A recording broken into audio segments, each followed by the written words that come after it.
अस्सलाम वालेकुम dear students. आज का जो हमारा टॉपिक है ये इन कंटिन्यूएशन है लास्ट लेक्चर का, जिसमें हमने we try to understand what are the particulate matter and in particular what are aerosols. ये हमने लास्ट टाइम डिस्कस किया था। Now let's see what are the effects of these particles. अच्छा, last time जो हमने डिस्कशन की है वो just keep in mind that कि हमने कंसिडरेशन की थी इनऑर्गेनिक पार्टिकुलेट मैटर्स की इन पर्टिकुलर। ठीक है। तो ऑर्गेनिक पार्टिकुलेट मैटर्स भी होते हैं और ऑर्गेनिक एरोसोल्स भी होते हैं, तो वो इंशाल्लाह एक नेक्स्ट टॉपिक में मैं आपको, या नेक्स्ट टाइम इंशाल्लाह मैं उसी के ऊपर एक लेक्चर आपको दूंगी, so that you can compare that how the PM and aerosols are like inorganic PM and aerosols are different from organic PM and aerosols. Acha, now let's see that what are the effects of these PM and aerosols. Now, atmospheric particles have numerous effects. The most obvious of these is reduction and distortion of visibility. Particles provide active surface upon which heterogeneous atmospheric chemical reactions can occur, and nucleation bodies for the condensation of atmospheric water vapor, thereby exerting a significant influence upon weather and air pollution phenomenon. देखिए, सबसे ज़्यादा affect जो है ये particulate matters का या aerosols जब ऊपर जाके डिपॉजिट हो जाते हैं हमारे ट्रोपोस्फेयर में, तो उसकी वजह से क्या होता है कि एक तो इनके जो ये एक एक अपना क्लाउड सा एक बना लेते हैं, वो एक आइडियल मीडियम होता है, एक आइडियल सरफेस होता है फॉर फोटोकेमिकल रिएक्शंस। इसके अलावा क्या हो रहा होता है कि विजिबिलिटी की बहुत ज़्यादा प्रॉब्लम शुरू हो जाती है, क्योंकि बहुत ज़्यादा सनलाइट जो है वो जितनी रिक्वायर्ड है मॉर्निंग टाइम में उतनी रीच नहीं हो पाती हमारे अर्थ तक, और उसकी वजह से फिर एक वैसे एक तो प्रॉब्लम होता है कि डल हो जाता है एनवायरनमेंट, यानी सनलाइट की कमी हो जाती है। उसके अलावा ये पार्टिकुलेट मैटर जब सस्पेंडेड रहते हैं मतलब लोअर ट्रोपोस्फेयर में, तो उसकी वजह से क्या होता है कि आप अगर ड्राइव कर रहे हैं तो आप you are not able to see properly, आपको पार्टिकल्स नजर आएंगे सामने छोटे छोटे, और आपकी विजिबिलिटी जो है वो बहुत ज़्यादा क्लियर नहीं होती। तो these are the major effects of particles. अगर आप यहाँ पे भी देखें तो इन्होंने यही चीज़ इस पिक्चर में भी दिखाई है कि some chemical and physical aspect of atmospheric particles are illustrated in this picture here. You can see that this is the layer of the particles, और इसके ऊपर photochemical processes on these particular surfaces हो रहे हैं, यानी ये जो layer है इसके अंदर बहुत सारे पीएम भी मौजूद हैं और एरोसोल्स भी मौजूद हैं। तो उसके ऊपर क्या हो रहा है, फोटोकेमिकल रिएक्शंस हो रहे हैं, और as a result of that secondary pollutants भी बन रहे हैं, और some are very harmful also. अच्छा, यही जो लेयर है पार्टिकुलेट मैटर्स की, इनके ऊपर और क्या हो रहा है, catalytic surface on which reactions can occur, like radical formations can happen, like कोई भी एक मॉलिक्यूल है उसके ऊपर सन ने एक्ट किया in the presence of water moisture, उसको आइडियल सिचुएशन मिल गई and it dissociated into harmful radicals. और फिर आपको पता है कि रेडिकल्स जब भी फॉर्म होते हैं तो फिर एक चेन रिएक्शन स्टार्ट जाता है, which is very very dangerous and unstoppable. ठीक, तो these are this is a picture which is illustrating the some of the chemical and physical aspect of atmospheric particles. The most visible influence that aerosol particles have upon air quality results from optical effects. वही जो मैंने अभी आपको बताया कि आपको जो है बहुत ज़्यादा blur हो जाता है विजन, आपको नज़र नहीं आती चीज़ें। Now, particles smaller than about 0.1 micrometer in diameter scatter light much like molecules, that is Rayleigh scattering. Generally, such particles have an insignificant effect upon visibility in the atmosphere. Now, क्या होता है कि कुछ particles जो कि बहुत ही small in size होते हैं, उनके अंदर से क्या होता है कि फर्दर स्कैटरिंग ऑफ लाइट भी हो जाती है, यानी कि लाइट रेज जो सन से आ रही हैं वो उनसे स्ट्राइक करके फर्दर स्प्लिट होती हैं, और इस इफेक्ट को रेले स्कैटरिंग भी कहते हैं। तो ये भी एक प्रॉब्लम होती है पीएम पार्टिकुलेट मैटर्स की या एरोसोल के अंदर जो पार्टिकल्स होते हैं। अच्छा, the light scattering and intercepting properties of particles larger than 1 micrometer are approximately proportional to the particle's cross-sectional area. Particles of 0.1 micrometer to 1 micrometer cause interference phenomenon because they are about the same dimension as the wavelength of visible light, so their light scattering properties are especially significant. अच्छा, अब ये वाले जो diameter के particles हैं, इनका जो diameter है या इनकी जो इंटरफेरेंस होती है वो बहुत ज़्यादा सिग्निफिकेंट इसलिए होती है कि इन ये जो स्कैटरिंग करते हैं लाइट की, उनकी वेवलेंथ सेम होती है उस वेवलेंथ के जो कि विजिबल लाइट होती है, यानी कि जो आपको नजर आ रही होती है। तो इसीलिए ये वाले जो पार्टिकल्स हैं जिनका डायमीटर 0.1 माइक्रोमीटर से 1 माइक्रोमीटर तक होता है, these are really problematic particles. Now, atmospheric particles inhaled through the respiratory tract may damage health. अब ये जो health effect हैं, I think we discussed these health effect quite in detail when we did the air pollutants and we discussed particulate matters there. तो you all must be aware कि कौन कौन सी जो problems हैं वो inhale करने से होती हैं इन particles को. So I will just ask you to go through this passage on your own and try to understand what are the diseases which can be caused by these particulate matters. Okay. Now come to control of particulate emission. Now this is an important topic because we know that it is creating problem. Particulate matter and aerosols problem कर रही हैं atmosphere में। और अभी recently तो आप देखिए, अगर आप इसको रिलेट करें कोरोना वायरस से, जितने भी वायरसेस हैं they are also basically particulate matters. ये भी किसी न किसी डायमीटर में आते हैं। जो 3 कैटेगरीज हैं पीएम की, उसके बिल्कुल माइन्यूट वाले जो पार्टिकल्स हैं, the viruses they come in that. So जो ये कोरोना वायरस के भी जो पार्टिकल्स हैं, they are also like very harmful pollutants आप इन्हें कह सकते हैं, या ये कह सकते हैं कि those these particles are very dangerous for your lung health. आपकी लंग्स में जाके स्टिक हो जाते हैं and then they start multiplying there. तो अब इन पार्टिकल्स को, या ये जो एरोसोल्स हैं और ये जो सारी एनवायरनमेंट में हमारे एक सॉलिड पार्टिकल्स जो सस्पेंडेड हैं, इनको किस तरह कंट्रोल किया जाए, what are the control measures. तो अब उनको हम थोड़ा सा डिस्कस कर लेते हैं। Now, the removal of particulate matter from the gas stream is the most widely practiced means of air pollution control. A number of devices that differ widely in effectiveness, complexity, and cost have been developed for this purpose. The selection of a particle removal system for a gaseous waste stream depend upon the particle loading, nature of particles, size distribution, and type of gas scrubbing system used. अच्छा, अब इनके अंदर ये देखते हैं हम कि किस तरह से particles को remove किया जाता है. Now let's see what are the control measures. So particle removal by sedimentation and inertia. Now sedimentation जो अगर आप नॉर्मल उसमें देखें कि जैसे कोई भी रॉक फॉर्मेशन होती है उसको हम कहते हैं कि सेडिमेंटेशन है, या इनर्शिया जो होता है किसी भी कोई भी फोर्स ऐसी जो आपको इनवर्ड पुल कर रही हो उसको हम इनर्शिया कहते हैं। ठीक है, तो अब इस कॉन्टेक्स्ट में इसको देखते हैं कि पार्टिकुलर मैटर इस प्रोसेस से किस तरह से कंट्रोल में आते हैं। The simplest mean of particulate matter removal is sedimentation, a phenomenon that occur continuously in nature. Gravitational settling chambers can be employed for the removal of particles from gas streams by simply settling under the influence of gravity. These chambers take up large amount of space and have low collection efficiencies, particularly for small particles. अच्छा देखिए, ये जो sedimentation का जो process है basically ये उन particles के लिए बहुत इफेक्टिव है जिनके थोड़ा सा साइज बड़ा है। अच्छा, अब उसके लिए क्या करते हैं ये ग्रेविटेशनल सेटलिंग चैम्बर्स जो होते हैं उनको लगाया जाता है, जिसके में क्या हो रहा होता है कि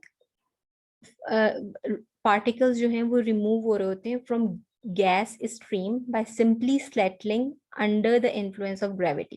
ठीक है, एक ग्रेविटेशनल सेटलिंग चैम्बर लगाते हैं, उसके अंदर गैस स्ट्रीम को पास करते हैं और उसकी वजह से क्या होता है कि जितने भी पार्टिकल्स हैं वो सेटल डाउन हो जाते हैं ड्यू टू द ग्रेविटी। तो ये सेडिमेंटेशन से इसको क्यों कंपेयर उन्होंने किया, क्योंकि सेडिमेंटेशन में भी ये होता है ना कि रॉक फॉर्मेशन हो रही होती है, तो पार्टिकुलेट मैटर्स को भी जब वो through this gravitational chamber gravity के थ्रू नीचे लाके सेटल किया जा रहा है, तो इसलिए इस प्रोसेस को उन्होंने सेडिमेंटेशन का नाम दिया है। Now, gravitational settling of particles is enhanced by increased particle size. जैसे जैसे particle size ज़्यादा होगा अगर, तो gravitational settling process जो है या sedimentation जो process है वो ज़्यादा अच्छा आपको इसमें मिल जाएगा. Which occurs spontaneously by coagulation. Thus, over time, the size of particle increases and the number of particles decreases in mass of air that contains particles. Brownian motion for of particles less than about 0.1 micrometer in size is primarily responsible for their contact, enabling coagulation to occur. Particles greater than about 0.3 micrometer in radius do not diffuse appreciably and serve primarily as receptor of the smaller particles. अच्छा, अब ये जो sedimentation का process है, इसके अंदर जो बड़े डायमीटर के जो पार्टिकल्स हैं, they can easily be settled, और जो छोटे पार्टिकल्स हैं दे कैन नॉट, और वो छोटे डायमीटर वाले पार्टिकल्स हैं वो बेसिकली इसमें क्या करते हैं, मशीन को जब रोटेट करते हैं तो क्या होता है कि जो रेजिड्यूज होते हैं वो सेटल डाउन हो जाते हैं। तो इसी तरह से इस प्रोसेस में भी यही हो रहा है कि जब गैस स्ट्रीम जो है आप उसको बहुत तेजी के साथ फ्लो करते हैं, एक वेन होता है यानी फ्रेम के अंदर से, और क्या कर रहे होते हैं साथ ही प्रेशर इतना रिड्यूस कर देते हैं या force outward by centrifugal force, एक फोर्स अप्लाई करते हैं, तो क्या होता है जितने भी पार्टिकल्स होते हैं वो क्या हो जाएंगे, वो कलेक्ट हो जाएंगे। जैसे सेंट्रीफ्यूगल मशीन के अंदर सेंट्रीफ्यूगल जो एक एपरेटस होता है उसके अंदर रेजिड्यूज सारे सेटल हो जाते हैं, इसी तरह से ये जो गैस हम इसमें सप्लाई करेंगे इसके अंदर सारे पार्टिकुलेट मैटर्स आके स्टिक हो जाएंगे, और इस प्रोसेस को जो है वो ड्राई सेंट्रीफ्यूगल कलेक्टर भी कहा जाता है, और ये बेसिकली सेंट्रीफ्यूगेशन के प्रोसेस पर बेस्ड है।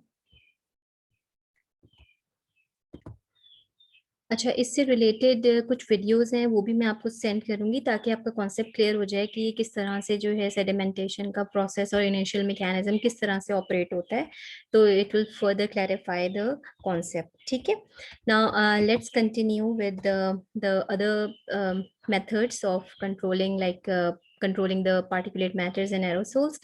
Now this is a particle filtration.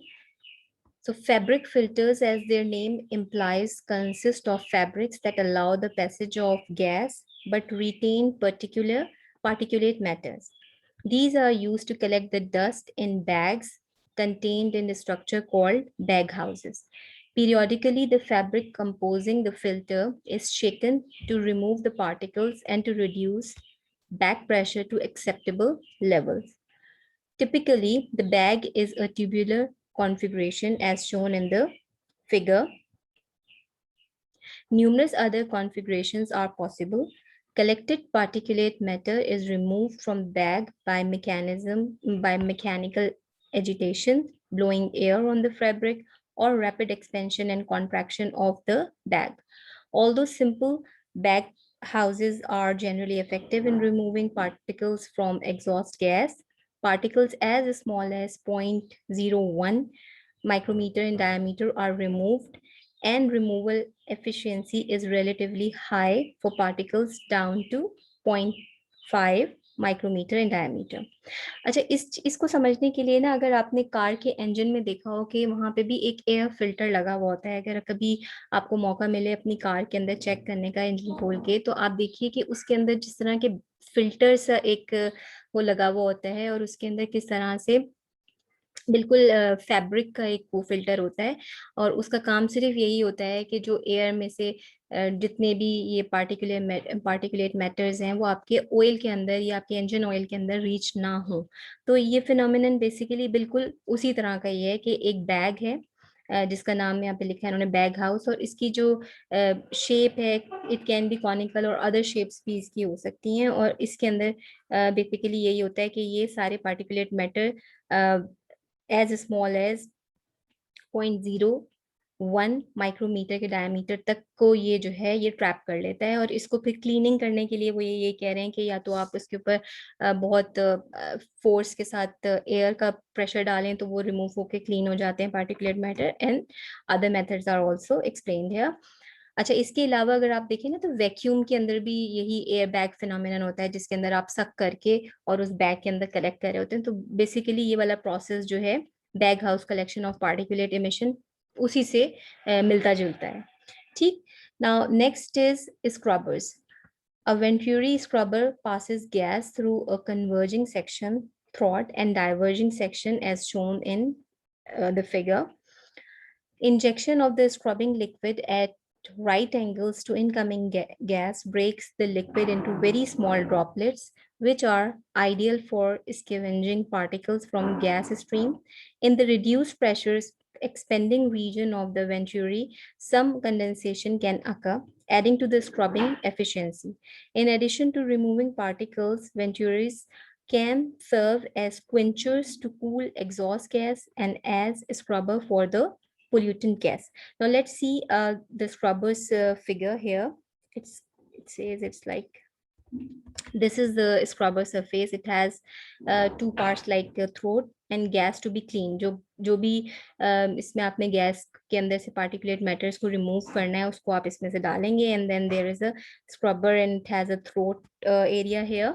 And what it does, injection of the scrubbing liquid at the right angles to the incoming gas breaks the liquid into very small droplets, which are ideal for scavenging particles from the gas stream. So this is the mechanism जिसकी तरह से ये process हो रहा है.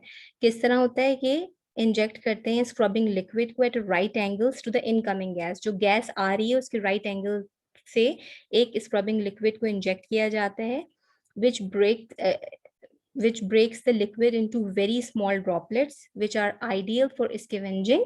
यानी scavenge कर लेते हैं, trap कर लेते हैं particular matters को. These small droplets which are being generated, यहाँ पे ये जो liquid के जो small particles generate हुए हैं वो क्या करेंगे, scavenge कर लेंगे या trap कर लेंगे particulate matter को. कहाँ से, जो gas stream आप enter करें which is polluted or which has some particulate matter in it. ठीक. Now, the last method is electrostatic removal. Now, aerosol particles may acquire electrical charge.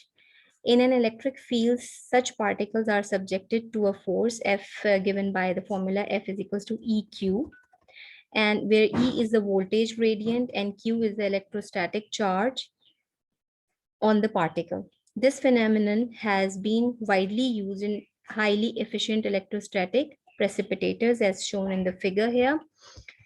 This is the figure. Now the particles acquire a charge when the gas stream is passed through a high voltage direct current corona. Because of the charge, the particles are attracted to the ground surface from which they may be later removed. अच्छा देखें, इसमें क्या ये बता रहे हैं कि जो एरोसोल्स होते हैं यूजुअली क्या होता है कि they are also charge particles. आपको पता है कि एरोसोल्स के अंदर सेकेंडरी पोल्यूटेंट्स भी मौजूद होते हैं, कुछ रेडिकल्स भी मौजूद होते हैं, कुछ ऐसे एटम्स मौजूद होते हैं जो कि चार्ज फॉर्म में होते हैं, कुछ ऐसे आयंस मौजूद होते हैं जो चार्ज फॉर्म में होते हैं. तो उन ऐसी गैसेस को या ऐसे एयर को क्लीन करने के लिए कौन सा प्रोसेस यूज होता है, बस आपने ये याद रखना है कि उसको प्योरीफाई, ऐसी एयर को प्योरीफाई करने के लिए जिसके अंदर चार्ज पार्टिकल्स मौजूद हों, इलेक्ट्रोस्टैटिक रिमूवल का प्रोसेस यूज होता है. और उसको जो है बेसिकली किससे कैलकुलेट किया जाता है, F is equals to EQ, where E is the voltage and Q is the electrostatic charge on the particles which are present in the aerosol. ठीक, तो इसके लिए ये एक पिक्चर है, इसको आप देख लीजिए, और इसकी वीडियोस में आपको इससे रिलेटेड जो टॉपिक से रिलेटेड हैं वो मैं भी आपको सेंड कर देती हूँ, so that it will further clarify कि किस तरह से प्रोसेस जो है वो होता है. I hope this topic is clear to you, or just go through it three times, at least 3 times, and then also watch the videos related to these processes. Okay, Thank you very much for your kind attention. See you soon, inshallah. Assalamu alaikum.